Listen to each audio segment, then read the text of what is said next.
Hi everyone, my name's Yvonne Villarreal and I'm a reporter here at the LA Times. But you don't care about that today because joining me is Hugh Dancy, who everyone is excited about, judging from all the Twitter replies we're getting. Hugh, in case you don't know, plays the dog-loving, hallucination-prone profiler Will Graham on NBC's Hannibal. Thanks for joining us, Hugh. Hello, Yvonne. It's very nice to be with you. I really wanted there to be like antlers and dogs here so you could feel at home like you were on the Hannibal set, but you just got this. Sorry. You just have Los Angeles Times printed again and again and again. And again and again, in case you didn't know. Yeah. Well, I want you just to pretend like you're talking to Freddie from TitleCrime.com. I'm just going to like weasel things out of you, okay? Okay, done. See, you do your impression of a grubby tabloid journalist. I should have had the curly hair. I shouldn't have straightened it today. I have to say, the Fannibles have turned out today. The amount of questions that we're getting for you is insane. So be prepared. They're good. Okay, I hope your feed of me is a little better than the one I'm seeing on my computer, which is not so great. Oh no. We'll make do with what we've got. Okay, we could do sign language too if it comes to that. But let's get started. I mean, last season, the Will story was sort of getting into the mindset of killers and how that would or would not change him. And you know, this season we really see the descent of Will as he on his quest to sort of catch Hannibal and out him for who he really is. And it's been quite the journey for your character. You know, he's in a state of desperation. How was that playing that day in and day out for you? He's sort of the only one that can help himself. Yeah, he's not in great shape. There's no question. I guess the pleasure of playing Will comes from the fact that it's so specifically written. The desperation comes from a very particular place, and I guess that starts with Thomas Harris's novels, which Brian Fuller took and digested, so to speak, and you know, provided me with an enormous launch pad, so that when we started the first season, we had a sense of who I was playing, and for courtesy of Brian, I had a very clear sense of the you know, the flight path, the trajectory that I was going to go on. And where I was going to end up, down to the vomiting up of a human ear. So I was kind of able to plot out his descent and his breakdown. Quite apart from the physical breakdown that he was having, I was able to plot out his kind of mental breakdown quite well, and that was one of the real pleasures for me of the first season in particular. Well, and we have a question from Shannon Gray on Twitter, and maybe to elaborate on what you were just saying, but you know, how exactly you went in trying to approach this new side of Will? Like, was there like a routine you did to sort of get you in that mindset each day? This new side in season 2, no, it was more about, I suppose, as always, going back to the relationship between him and Hannibal, and I guess the important thing for me was to be clear that Will couldn't just pull the wool over Hannibal's eyes. I don't think anybody could do that, and in a way, particularly Will, because they're bonded so tightly at this point. It had to be a genuine. Will had to offer him up to go down himself up to go down the rabbit hole, and be willing to take the consequences. So that was the trick for me. Was, you know, there's various moments where Will is honest about himself and says some of the things that I think Hannibal has always wanted to hear him say about how he enjoys the idea of killing, how he's fantasized about it, and so on. And the goal for me and the thing that drove it was always finding the honesty in that, rather than trying to be arch, rather than trying to be playing a game. The best way to lie, they say, is to be as absolutely honest as you can. So that's what I was aiming for. Do you ever worry, because this is a worry of mine for Will, that he never gets a chance to just laugh? Do you think Will just ever has like a laughing fit? What makes him Just chuckle? like one long episode where Yes. he's in the meadow with Yes. his dogs, just laughing and laughing. Frolicking. Yeah. I do worry that Will is having a bit of a rough time of it. Mm-hmm. I think that Will has quite a well-developed sense of humor. There's a few lines scattered throughout the Mm-hmm. you know, the various episodes. Every so often something will pop up, and I'll think, oh, there's Brian just remembering Will's sardonic side. And it shows up sometimes in the conversations with Hannibal, but you know, by and large, they're talking about things that are not intrinsically hysterically funny. Yes. So yeah, it's buried kind of deep. And I've got to say that his situation is getting less and less funny by the day. Mm-hmm. And as I think you'll see in the season finale, there's really not a lot of laughs to be squeezed from that. But you'll see. Intriguing. Nice, nice. Well, we've gotten a lot of questions asking if there was a difficult scene for you to film, either because it was so weird or just hard to get through. And we also got questions if there was one that you were just maybe behind the scenes laughing so much it was hard to carry through. Let me think. Laughing so much. I'm horrified to have to tell you that's usually at the crime scenes. Really? There were a lot of moments when I just got drenched in blood, at least one that didn't make the final cut, that involved me standing and staring at the camera. It was going to be, potentially would have been part of the sequence, the dream sequence that begins episode, I'm going to say 10. I may be wrong about that. When I've got Hannibal tied to a tree and the stag is tightening the rope, and eventually there's a kind of great gush of blood. And we did film a shot of me being covered in blood, but of course that's just somebody standing behind the camera with a bucket, just drenching it, yeah, and just waiting for the right moment. And then it was. It's kind of, it looked horrifying. I saw the end result, but the actual process is ridiculous. In terms of difficulty, I will say that the last scene of the final episode coming up was difficult on many levels. It was difficult because it was we had filmed a long day, and we still had the majority of the scene to film. So then we just essentially filmed all night. It was a very tough shoot, and the nature of the scene, as you will see, was not so easy. So that one stayed with me. I'm going to play Freddie here. Tell me more about this scene. I think I told you. Fans are so eager. They're chomping at the bit here. Well, I mean, as you know, there's been a great, we built a great, I don't want to say house of cards, because there's so many different kind of inferences hanging over it, but you know, Will has built for himself a great palace, which at this point is hard to know. I mean, I know, but it's hard to know how it could reconcile. And I think that delicate and very, very dangerous balance that he has maintained, and even, you know, made ever more, you know, more risky for himself and for Hannibal and for the people around them.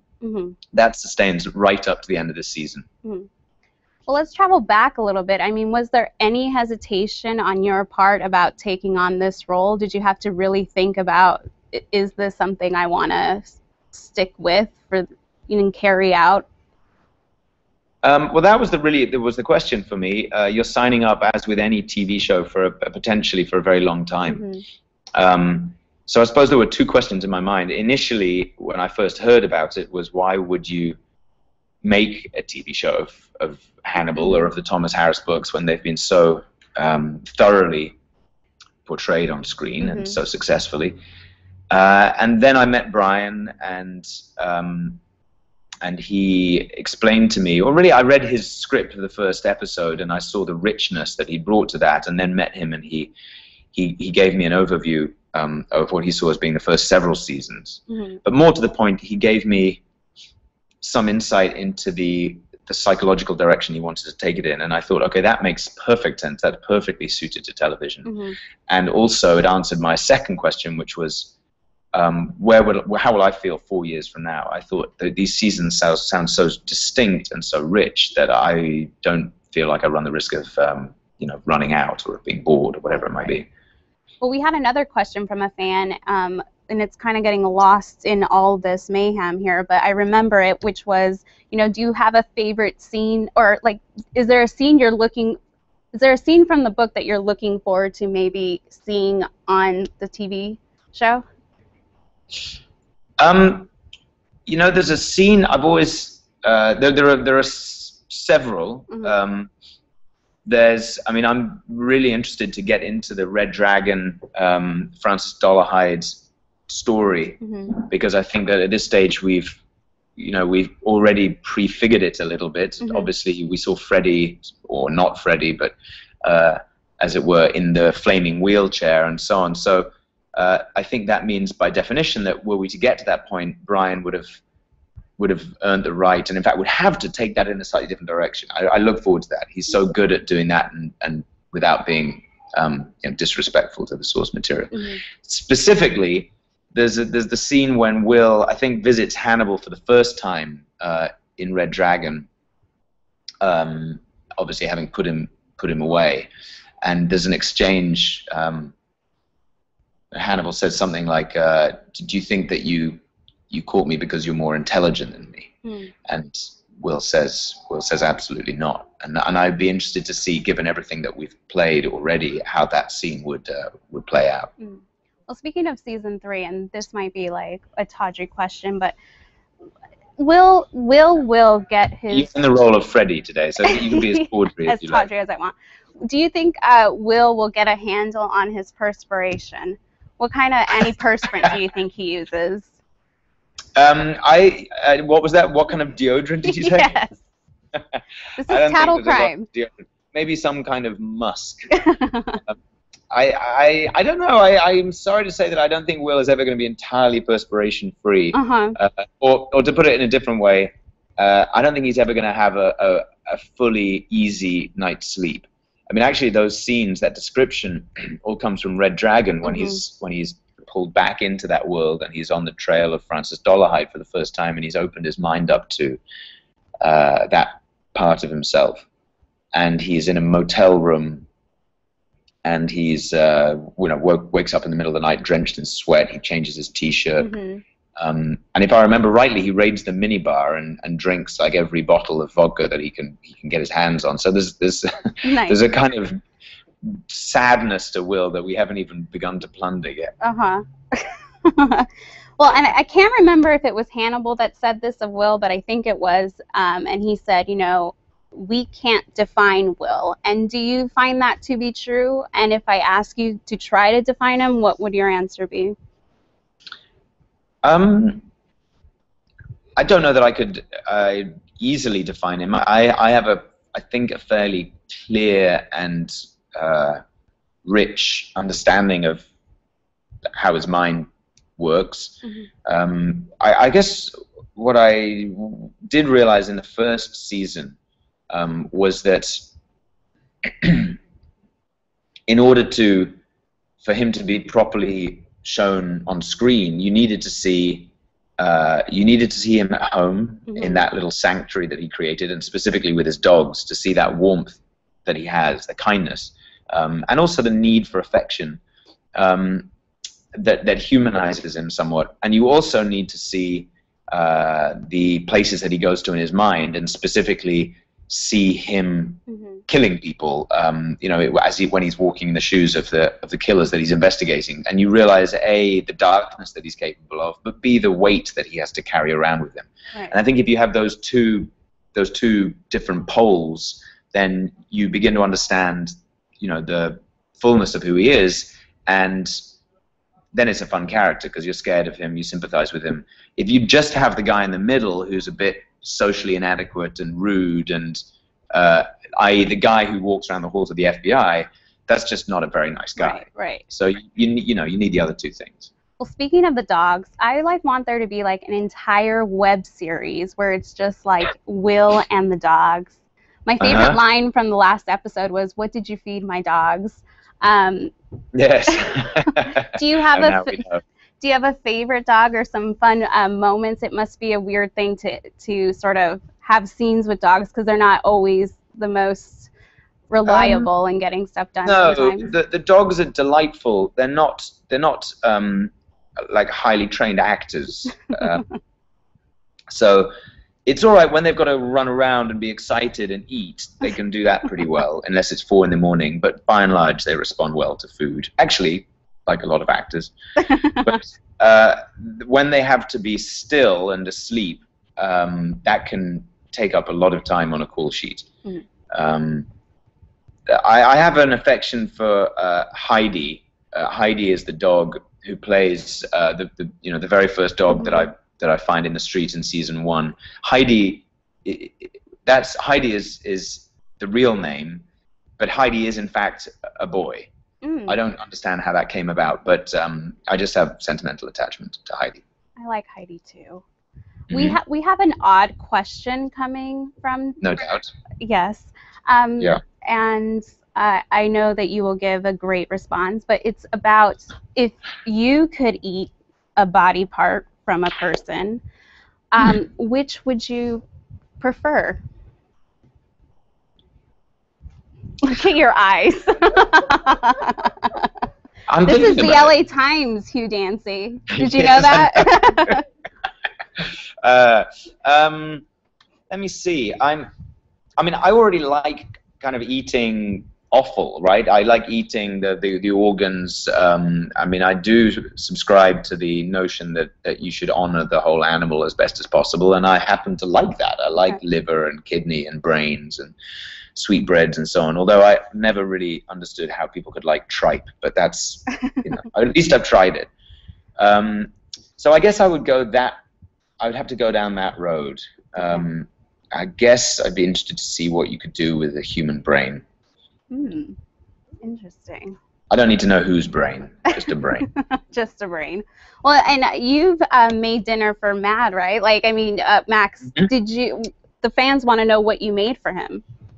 Oh, what did we make? It wasn't just Mads. It was most of the cast. Certainly Lawrence was there. Etienne. It was kind of to mark the occasion that it came right around the point that Etienne, that Beverly died. So Etienne was there. Caroline was there. I won't go through, but everybody was there. Scott, Aaron, Brian came around. So it was a big meal. That's what I'm getting at. And I guess as a result of that, I got a leg of lamb.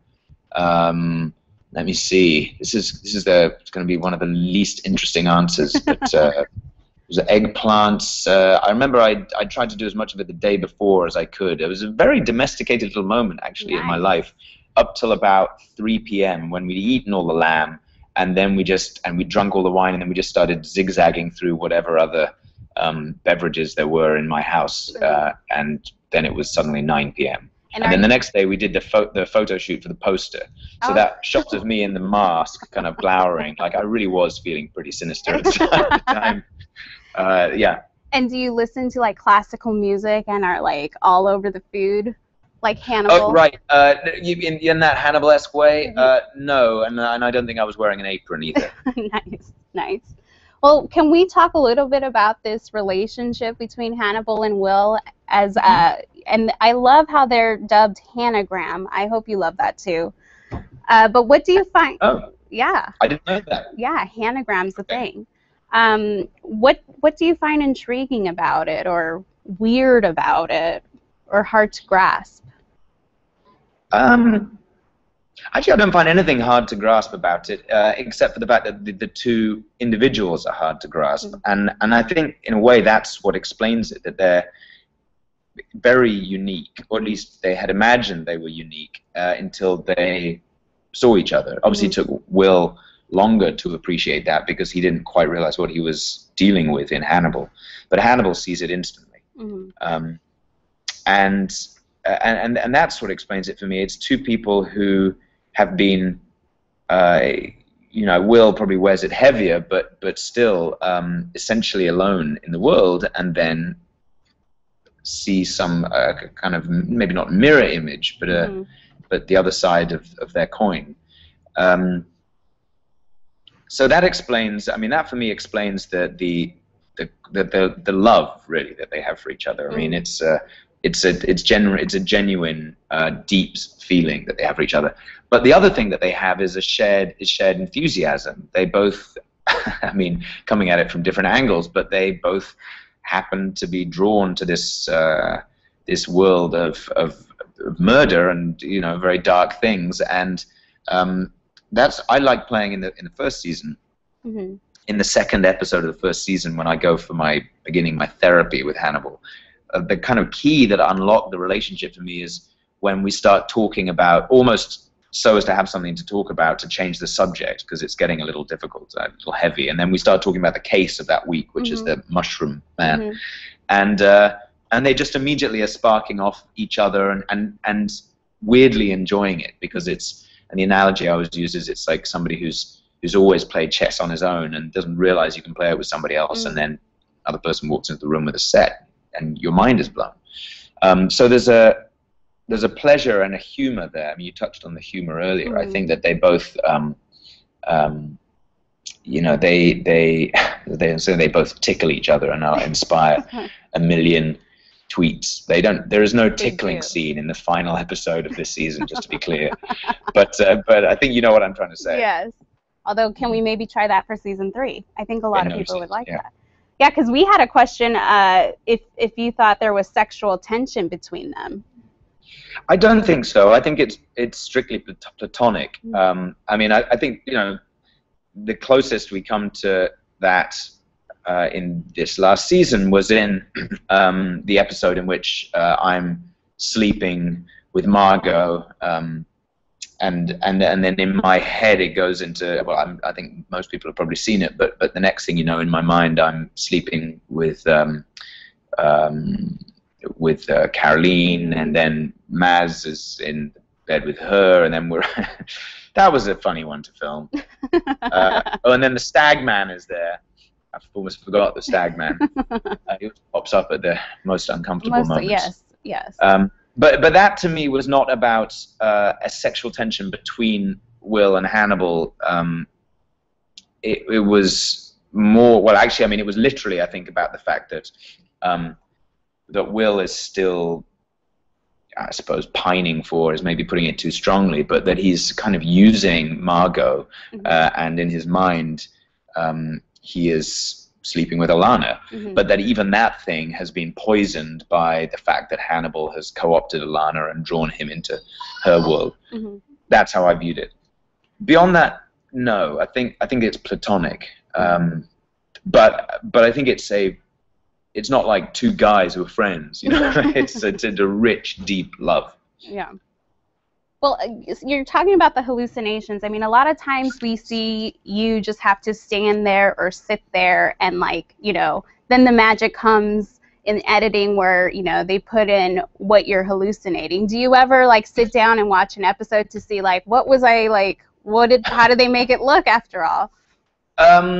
No, not exactly. Although it is true that to some extent Brian will go back, watch the edit after it's been filmed, and then allow his imagination to not run riot, but he'll have a second kind of take at it, and he'll, I guess, different imagery will occur to him, and they'll go back and shoot a bit of that stuff later and reimpose it, so that a scene you thought you were filming in a fairly straightforward narrative fashion will be much richer and have symbolism you weren't aware of. And then there are other scenes, like there's I was very eager to find out what I was going to look like with antlers, for example. Obviously, I didn't have antlers at the time. It's totally ruined Christmas for me. I can't look at a reindeer the same. Yeah, season 3 I'll have a big red nose.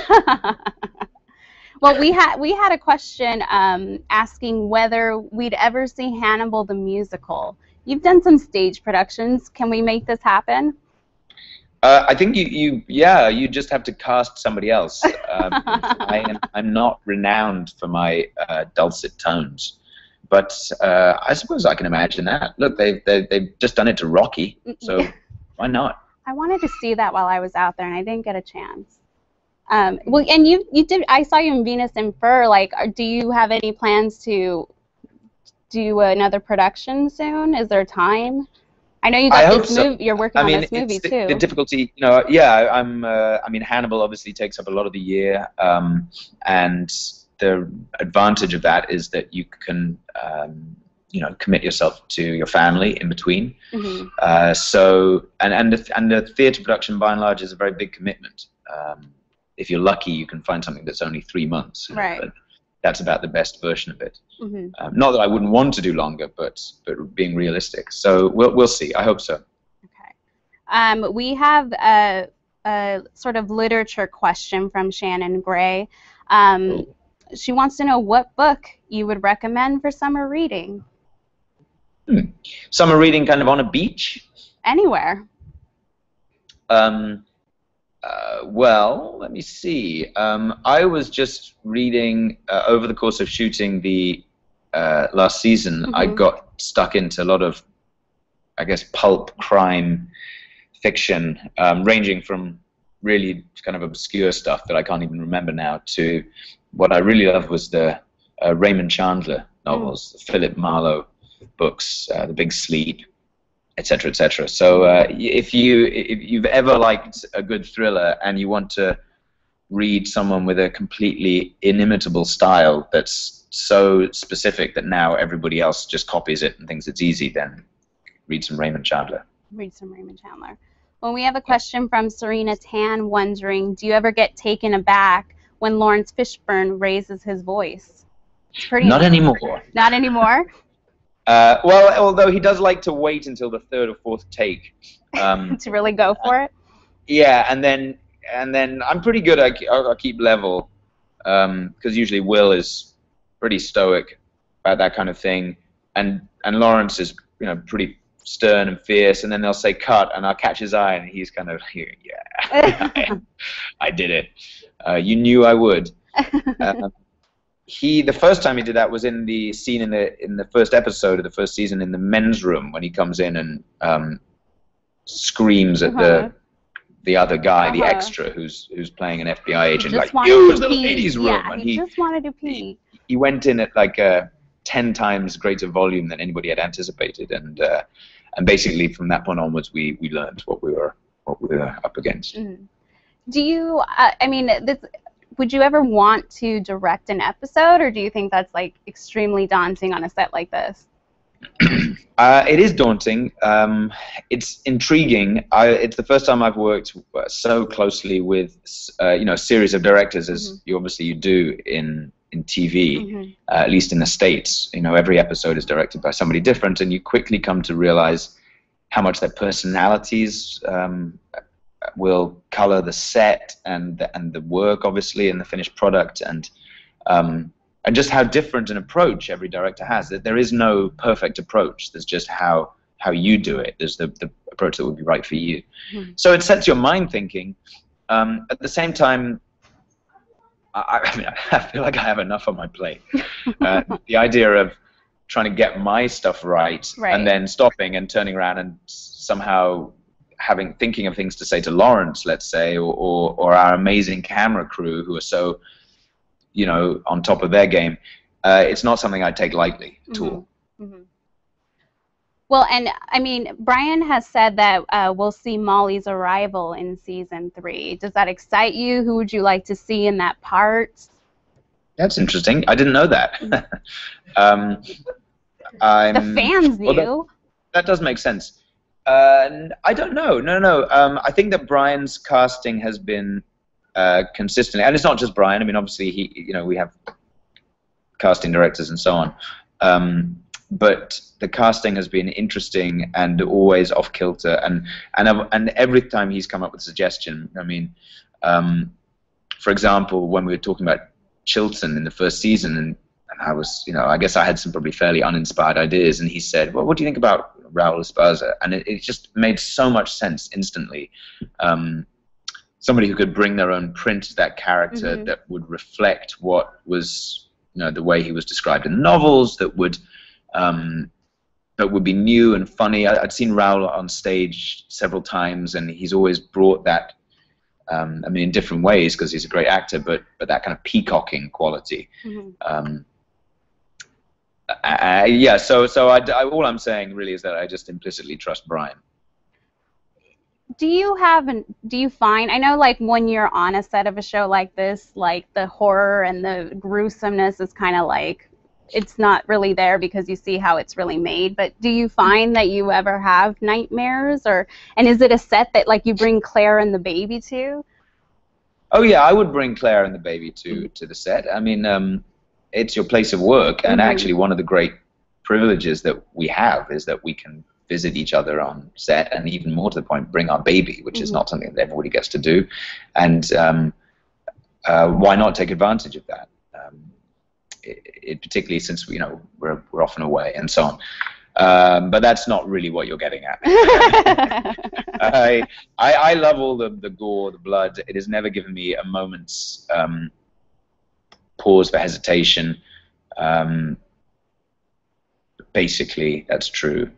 In a sense, the more the merrier. And I mean, it's a bit like, they say the camera adds 10 pounds or whatever it is. I have no idea if that's true, but it is true that I think create the effect of this psychological effect of, oh, there's a lot of blood here. You need to use about 5 times more blood than could conceivably be in real life. So in a sense, that takes the sting out of it, because you're looking at somebody who's, oh no, this character has bled out, and there's like 80 gallons of blood all around you. Well, then that becomes veers into the comical until you see it on screen, and then you realize how completely disgusting it was. Right. Is it hard to look at food the same? I know it is for me. I'm always, well, especially like when I'm eating while watching the show, I've learned you can't do that. Like when the guy that's stitches. Mistake. Yeah, yes. that's. I don't know if I would do that. Yeah. But no, as I said before, I'm a pretty adventurous and open-minded eater. I guess becoming a little bit more considerate about the kind of the origins of the food that I'm putting into my mouth, but other than that, not worried about it at all. In fact, if anything, the show makes me hungry. The craft service table, is everyone always huddled around it? Yeah, but usually that's like chopped up carrots or something, or some pasta. It doesn't quite reflect, what you see on screen. Yeah, there's no liver there. If you weren't playing Will, what other character do you think you'd like to take a stab at on the show? So to speak. I don't know that it's very hard to answer that question at this point. And this is a bit of a dodge because I honestly feel all the characters have been so well realized by the actors that are playing them. But obviously Freddie Lowndes in the books is a guy. And I think kind of a different guy, sleazy in a different way. He's, down at heel and not so incredibly put together like our Freddie. So, there's a very different version of that character that would probably be kind of fun to have a stab at, as you put it. Well, everyone is dying to get some tidbits from the finale. And we had one request, if you could just give 3 words, and not really description, but like what 3 things might we expect, like another ear eating, or something just to hold us over till Friday. I would say, let me think. Blood has to be the first word. Resolution, I think, in both senses, and shock. Shock. All right. Yeah. Well, Hugh, thank you so much for taking the time today. We really appreciate it, and I know the fans are glad you answered some of their questions. Oh, it was my pleasure. I wish I could be more forthcoming about those 3 words. Kind of sucked, but partially it's me trying to think of. Literally, I was trying to get past blood. So there will be blood. I think about that. I think about that last episode, and I think blood. Blood. Blood. So there's a lot of other good stuff in there, but it's the end of an opera. I'd be worried if there was an episode without blood. Right, exactly. If my first word was aquarium. Yes. Well, Hugh, thanks so much. It was really a pleasure talking to you. Thanks very much. Have a good one. Bye. And you.